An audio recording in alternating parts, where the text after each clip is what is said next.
तपाईं हेर्दै हुनुहुन्छ टेक नेप्स युट्युब च्यानल, ज्ञान पनि साथी पनि।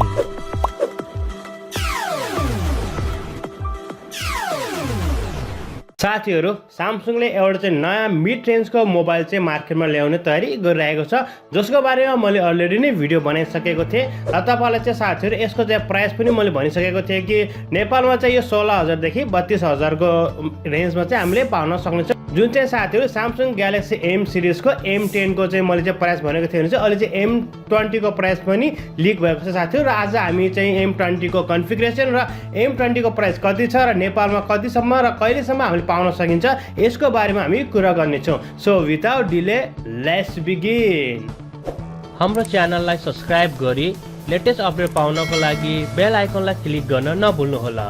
साथीहरु, स्यामसङले चाहिँ आफ्नो नयाँ मोबाइल चाहिँ यही महिनामा चाहिँ लिएर आउने तयारी गरिरहेको छ। यसमा चाहिँ तीनवटा सिरिज हुन्छ भने हामीले देखेका छौँ। जस्तै M सिरिजमा चाहिँ M10, M20 र M30 र साथीहरु अहिले चाहिँ एउटा चाहिँ नयाँ एउटा लिक भएर आएको छ, जसमा चाहिँ हामीले चाहिँ यो मोबाइल चाहिँ मोस्ट प्रोबेबली चाहिँ 6वटा भेरिएन्टमा पाउन सक्छौँ साथीहरु। अहिले चाहिँ हामीले चाहिँ मार्केटमा जुन छ लिक र चाहिँ रुमरहरू चाहिँ हामीले हेर्ने भने चाहिँ अहिले हामीले चाहिँ 4वटा भेरिएन्टको मोबाइल चाहिँ अलरेडी उनीहरूले 28 मा चाहिँ लन्च गर्ने तयारी गरिरहेका छन् साथीहरु। र यसको मूल्य र यसको कन्फिगरेसनको बारेमा आज हामी कुरा गर्नेछौँ। साथीहरु, स्यामसङ ग्यालेक्सी M10 को बारेमा चाहिँ मैले अलरेडी नै भिडियो बनाइसकेको छु। यदि तपाईले त्यो भिडियो हेर्नुभएको छैन भने कृपया त्यो भिडियो हेर्नु होला र तपाईले सजिलो तरिकाले बुझ्न सक्नुहुन्छ यसको कन्फिगरेसन र यसको चाहिँ हरेक इन डिटेलमा मैले भनेको छु। भनेपछि आज हामी चाहिँ र्यान्डमली चाहिँ जस्तै M20 र M10 मा चाहिँ के फरक छ र यिनको प्राइसको बारेमा मात्र कुरा गर्नेछौँ। साथीहरु, स्यामसङ M10 छ, त्यो पनि हामीले दुईवटा भेरिएन्ट पाउन सक्नेछौँ साथीहरु। एउटा चाहिँ 2GB र्याम, अर्को चाहिँ 3GB र्याम भएको। यदि हामीले 2GB र्याम भएको चाहिँ किन्यौँ भने चाहिँ त्यसलाई चाहिँ इन्डियाको चाहिँ करेन्सी अनुसार चाहिँ 7,999 रुपिसमा हामीले किन्न सक्छौँ। भनेपछि यदि हामीले चाहिँ 3GB र्याम भएको किन्यौँ भने त्यसको प्राइस चाहिँ 8,999 रहेको साथीहरु। जुनलाई हामीले प्लस कन्भर्ट गर्ने हो भने डाइरेक्ट जुन रेटलाई मात्रै कन्भर्ट गर्ने हो भने त अब हाम्रो चाहिँ 16,000 भित्र चाहिँ पर्न पर्ने हो दुईवटै मोबाइलहरू। तर चाहिँ नेपालमा चाहिँ कुनै ट्याक्स र भ्याटको कारणले गर्दा यो मोबाइल चाहिँ महँगो भएर 20,000 सम्म चाहिँ हामीले पाउँछौँ कि भन्ने चाहिँ आशा राखेका छौँ।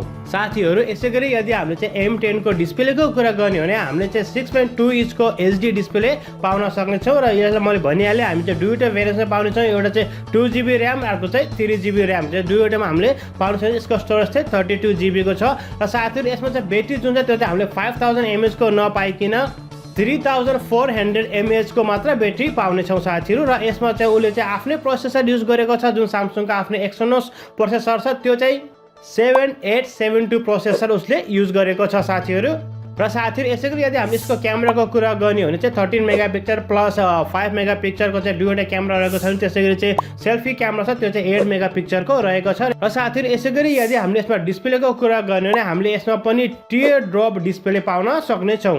साथीहरु, स्यामसङ ग्यालेक्सीको M सिरिजको M20 मा तपाईले 6.3 इन्चको फुल HD डिस्प्ले पाउनको साथ तपाईले यसमा पनि वाटर ड्रप स्क्रिन पाउन सक्नुहुनेछ। यदि हामीले यसमा क्यामेराको कुरा गर्ने, क्यामेरा चाहिँ तपाईले सेम क्यामेरा पाउन सक्नुहुन्छ, जसमा चाहिँ 13 मेगापिक्सल प्लस 5 मेगापिक्सलको चाहिँ पछाडिको क्यामेरा रहेको छ। भनेपछि 8 मेगापिक्सलको तपाईले सेल्फी पाउन सक्नुहुनेछ। र साथीहरु, यसैगरी M2 पनि हामीले दुईवटा भेरिएन्टमा पाउन सक्छौँ। 3GB र्याम र 4GB र्याममा पाउन सक्नेछौँ। भनेपछि यसको स्टोरेज पनि 32GB र 64GB को स्टोरेजमा हामीले यसलाई पाउन सक्नेछौँ। जुन चाहिँ M10 छ त्यो चाहिँ 2GB र्याम, 3GB र्याम र 32GB को मात्रै स्टोरेज छ। भनेपछि M20 मा चाहिँ र्याम प्लस यसको स्टोरेज पनि उनीहरूले बढाएको छन्। र साथै यसैगरी हामीले यदि प्रोसेसरको कुरा गर्ने यसमा चाहिँ उनीहरूले आफ्नै स्यामसङको एक्सोनोस प्रोसेसर राखे पनि एकदमै राम्रो प्रोसेसर राखेको छन्। जुन कम्पेयर टु M10 एक्सोनोस 785 को प्रोसेसर यसमा राखेको, जुन चाहिँ अब M10 को भन्दा यसको प्रोसेसर राम्रो छ। र साथीहरु, M10 मा भन्दा M20 को चाहिँ ब्याट्री चाहिँ एकदमै राम्रो छ, जुनमा चाहिँ 5000 mAh को ब्याट्री राखिएको छ। यसैगरी साथीहरु, यदि हामीले यसको प्राइसको कुरा गर्ने हो भने यदि तपाईले चाहिँ 3GB प्लस 32GB को ल्याउनु हो भने यसलाई चाहिँ इंडियन करेन्सी अनुसार 10,990 रुपीस पर्छ साथीहरु। प्लस माइनस नेपालमा डाइरेक्ट हामीले कन्भर्ट गर्ने हो भने त यो चाहिँ 17 देखि 18,000 पर्छ। तर यसको भ्याट ट्याक्स गर्दाखेरि चाहिँ 25 या 22,000 सम्म चाहिँ डेफिनेटली यो पुग्छ नै होला। त्यसैगरी साथीहरु यदि हामीले चाहिँ 4GB प्लस 64GB को हामीले कुरा गर्ने हो भने चाहिँ इंडियन करेन्सी अनुसार चाहिँ 12,990 पर्छ। भनेपछि नेपालमा यसलाई कन्भर्ट गरे 30-35,000 उनीहरूले नै ल्याउँछ नि होला। र साथीहरू यो जुन थियो सामसङ ग्यालेक्सी एम सिरिजको नयाँ लिक थियो एक्ज्याक्टली चाहिँ नेपालमा भन्दा पनि इन्डियामा या चाइनामा अरू कन्ट्रीमा चाहिँ यो मोबाइल चाहिँ एकदमै राम्रो छ, अति सस्तोमा छ। किन चाहिँ 12,000मा तपाईँले चाहिँ 4GB ऱ्याम या 64GB स्टोरेज भएको, त्यही पनि सामसङको नयाँ, अनि 5000 mAh भएको सामसङको एक्सोनोसको 7885 को प्रोसेसर भएको एकदमै राम्रो मोबाइल हो। तर नेपालमा खै I don't no right exactly साथीहरू किन हो हाम्रो नेपालमा चाहिँ एकदमै महँगो छ। सायद हाम्रो नेपालमा चाहिँ यो अनलाइन स्टोरेजहरू त्यति मात्रामा नभएर हो या कुनै कस्तो हुन्छ साथीहरू, जहिले पनि धेरै जस्तो मोबाइलहरू चाहिँ अनलाइनमा बेच्छ।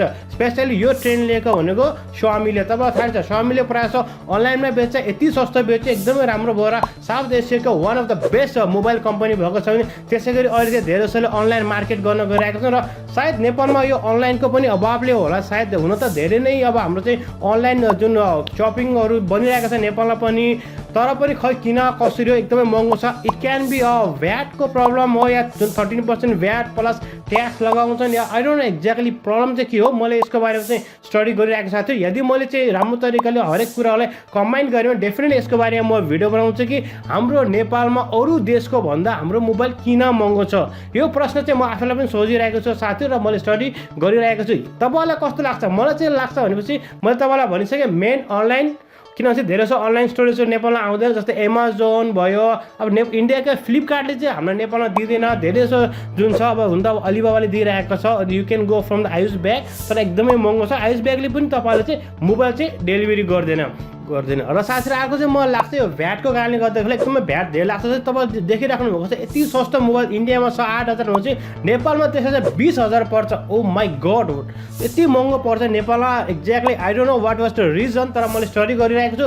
तपाईँलाई के लाग्छ साथीहरू तल कमेन्ट सेक्सनमा कमेन्ट गर्न चाहिँ नभुल्नु होला। र साथीहरू जाँदा मेरो एउटा रिक्वेस्ट छ तपाईँहरूसँग चाहिँ, मैले चाहिँ हाम्रो कम्युनिटी ट्याबमा चाहिँ एउटा पोल राखेको छु कि तपाईँहरूले टेक एनपिएल च्यानलमा कस्तो खालको भिडियो हेर्न चाहनुहुन्छ। त्यहाँ 10-12टा मैले तपाईँलाई अप्सन दिएको छु, प्लिज त्यहाँ भिजिट गर्नु होला, हेर्नु होला। या तपाईँलाई मनपर्छ या तपाईँले चाहिँ कस्तो खालको टेक्नोलोजिक भिडियोहरू टेक एनपिएल च्यानलमा हेर्न चाहनुहुन्छ अवश्य पनि त्यहाँ कमेन्ट गर्नु होला, या तपाईँले चाहिँ मलाई भोट गर्नु होला।